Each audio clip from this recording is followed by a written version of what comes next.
ဟိုင်း NSS မြန်မာကနေပြန်လည်ကြိုဆိုလိုက်ပါတယ်ဗျာတငယ်ချင်းတို့ရောကဘာတစ်ခုမှဆွမ်းအားကြည့်တဲ့မင်းသားတစ်ယောက်အနေနဲ့ပြန်လည်ဝင်စားပြီးအကုန်လုံးကိုလိုက်ချင်မုန်းပြရတဲ့ reincarnation ဇာတ်လမ်းတွေကိုကြိုက်ကြလားဗျဒီလိုမျိုး isekai နဲ့ webtoon တွေထဲမှာ solo leveling ပြီးရင်ဒုတိယမြောက်ဘရင်လို့တောင် fan တွေကသတ်မှတ်ထားကြတဲ့ကားတကားရှိတယ်ဗျအဲ့ဒီကားကတခြားမဟုတ်ပါဘူးအဘာတော်မှာဆရာကြီးသူစုဖြစ်နေတဲ့ The Beginning After the End တပိတ်ပဲဖြစ်ပါတယ်ဒီနေ့ဗီဒီယိုမှာတော့ဒီကားကဘာလို့ဒီလောက်တောင်လူကြိုက်များပြီး hype ဖြစ်နေရတာလဲဘာတွေကထူးခြားနေလဲဆိုတာကိုအသေးစိတ် review ပေးသွားမှာမို့ကဲဆက်လက်ကြည့်လိုက်ရအောင်ဗျာ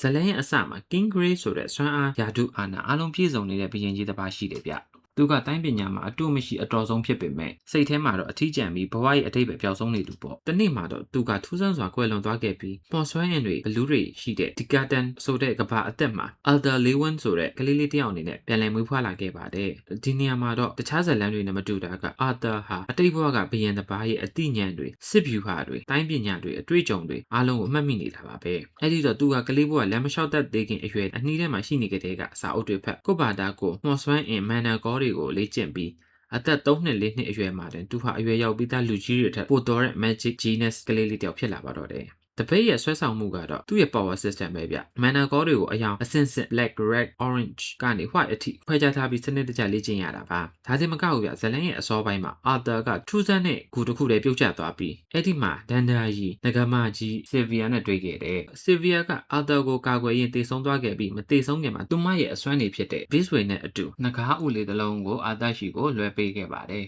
အဲ့ဒီနောက်ပိုင်းမှာဦးလေးကပေါက်လာတဲ့ Sylvie ဆိုတဲ့ငကမလေးနဲ့ Arthur တို့ရဲ့တန်ရောစင်ကလည်းဒီဇလန်ရဲ့အသက်ပဲဗျဒီ anime ကတမန် OPMC တွေလိုမျိုးတွေ့သမျှလူလိုက်တက်နေတာမျိုးတော့မဟုတ်ဘူးအတိတ်ဘဝကအထီးကျန်ခဲ့တဲ့ဘရင်ကြီးမို့လို့ဒီဘဝမှာရလာတဲ့မိသားစုတွေသူတငယ်ချင်းတွေကို Arthur ကအသက်နဲ့လဲပြီးအရန်ကိုကာကွယ်ခြင်းခဲ့တာဒါကြောင့်မို့လို့ဇလန်က action တည်းမကပဲသိခံစားမှုအပိုင်း emotional depth မှာလည်းအရန်ကိုထိမိလွန်လာပါတယ်ဒီတော့တပိတ်ကိုဘာကြောင့်မဖြစ်မနေဖတ်တဲ့နာလဲကြည့်တဲ့နာလဲ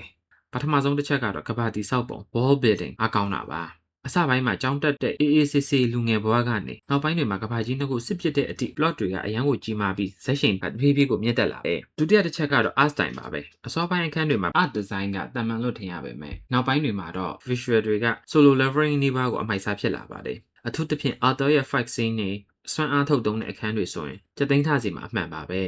အချို့အပြင်ပြောရင်တော့ဗျာ The Beginning After the End ဟာ reincarnation ဇာတ်လမ်းတွေထဲမှာလုံးဝကိုလက်မလွတ်တဲ့ masterpiece တစ်ခုပါစာဖတ်ရတဲ့ကြိုက်တဲ့သူတွေဆိုရင် novel ရော webtoon ရောကိုအစားဆုံးဖတ်ဖို့ညွှန်ကြပါတယ်ကဲတငယ်ချင်းတို့ရော The Fate ကိုဖတ်ဖို့ကြလား solo leveling ကဂျင်ဝန်းနဲ့ The Fate ကအသက်၄ဝန်းနဲ့ဒီနှစ်ယောက်ထဲမှာဘယ်သူကပိုအကျန်းဆုံးလဲဆိုတော့ comment မှာဆွေးနွေးသွားပါအောင်နော်